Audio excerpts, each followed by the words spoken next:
গত ডিসেম্বর মাস থেকে এখন পর্যন্ত মামুন এবং আমার ফেসবুক পেজে কিন্তু কোনো মনিটাইজেশন নাই।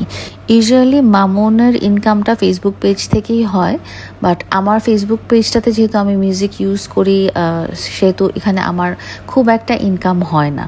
বর্তমানে সামাজিক যোগাযোগ মাধ্যমগুলোতে আমাদের ঝগড়াঝাটির ব্যাপারটা খুব আলোচনায় উঠে আসছে, যদিও আমি এই জিনিসটা এবার প্রকাশ করতে চাই নাই এবং বারবার আমি সবাইকে মানা করছিলাম, যারা ব্যক্তিগতভাবে আমাদের পরিচিত সবাইকে মানা করছিলাম যে আমাদের এই ব্যক্তিগত ব্যাপারটা ব্যক্তিগতই রাখেন, কাইন্ডলি এটা সামাজিক যোগাযোগ মাধ্যমে আপনারা প্রকাশ করবেন না। এটা আমাদের সব ফ্যামিলিতে যেরকম হয়ে থাকে সেরকমই একটা ব্যাপার।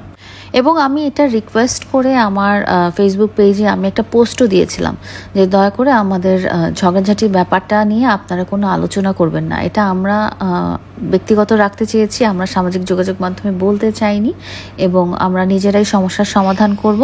এটা নিয়ে আপনারা কাইন্ডলি কোনো ভিউ বাড়ানোর জন্য কিছু করবেন না। এবং অবশ্যই আমি বা মামুন আমাদের ভিউ বাড়ানোর জন্য আমরা কিছু করিনি, কারণ হচ্ছে যে আপনাদেরকে লাস্টবারই প্রমিস করেছিলাম যে আমরা আমাদের কোনো এই ধরনের কোনো নেগেটিভ জিনিস সোশ্যাল মিডিয়াতে আসবে না।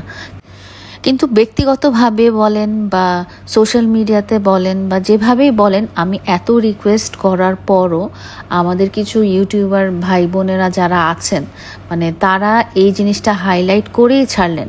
আমি অনেক ইউটিউব সাংবাদিক যারা আছেন, যারা আমাদের কিন্তু অনেক কাছের লোক, তাদের কাছে আমি অনেক রিকোয়েস্ট করেছি যে ভাইয়া প্লিজ এই টপিকটা আনবেন না, এই টপিকটা সামনে আনবেন না। কিন্তু দেখা গেছে কি যে আমাদের সাথে কথা বলার ছলেই বা আমাদের নতুন গানটা রিলিজ হওয়ার ছলেই আমাদের সাথে কথা বলতে যে এমন ধরনের কোয়েশ্চেনগুলো জিজ্ঞেস করা হয়েছে যে অ্যাভয়েড আমি করতে পারিনি। এবং মামুনের গ্রামের বাড়িতে যেও মামুনকে এমন কিছু কোয়েশ্চেন জিজ্ঞেস করা হয়েছে যে মামুন আসলে চিন্তা করে পারছিল না যে ও আসলে কি উত্তর দিবে, কারণ এই মুহূর্তে আমরা এমনিতেই দুজনে মানসিক একটা ট্রমার ভিতরে আছি। আমাদের আনস্টেবল এই সিচুয়েশনটা আসলে আমাদেরকে নিজেদের মতোই ছেড়ে দেওয়া উচিত ছিল, বাট অনেকেই সেটা মানে করতে চাননি। এখন আমি আসলে এই মুহূর্তে বুঝতে পারছি যে আমরা যাদেরকে আমাদের শুভাকাঙ্ক্ষী মনে করি বা আপন মনে করি, তারা আসলে এই ব্যাপারটা সামাজিকভাবে তুলে আমাদের কিন্তু অনেক বড়ই ক্ষতি করেছেন। আর এর মধ্যে আমার কাছে অনেকেই অনেকভাবে বলছে যে তোমরা ভিউ বাড়ানোর জন্য করছো, ডলার কামানোর জন্য করছো, তোমাদের সোশ্যাল মিডিয়াতে প্রেজেন্সটা বাড়ানোর জন্য করছো। আসলে এটা মোটেও না। আমাদের দুজনেরই সোশ্যাল মিডিয়াতে এই মুহূর্তে কোনো রকম ডলারের কোনো ব্যাপারই নেই, যেটা আমি একটা পোস্টে বলেছিলাম যে 4 মাস থেকে আমাদের ফেসবুকে কোনো আর্নিং নাই।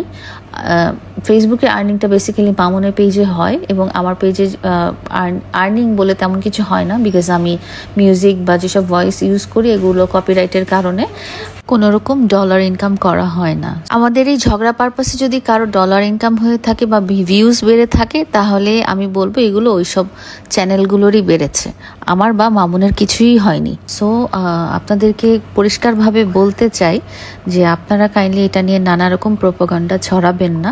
আমাদের ব্যক্তিগত ব্যাপারটা আমরাই ব্যক্তিগত রাখতে চেয়েছি, আমাদেরকে আসলে উস্কাই দিয়েন না। কারণ ইন্টারভিউ দেওয়ার মতো বা গল্প করার মতো বা আমাদেরকে নিয়ে নিউজ করার মতো অনেক ভালো টপিকই আছে। তো ভালো টপিকগুলো নিয়ে আমরা কথা বলতে অলওয়েজ আগ্রহী। অনেক সাংবাদিক ভাই বোনেরা আমাকে নক করেছেন, মামুনকে নক করেছেন, আমরা অন্য কোনো টপিকে কথা বলবো।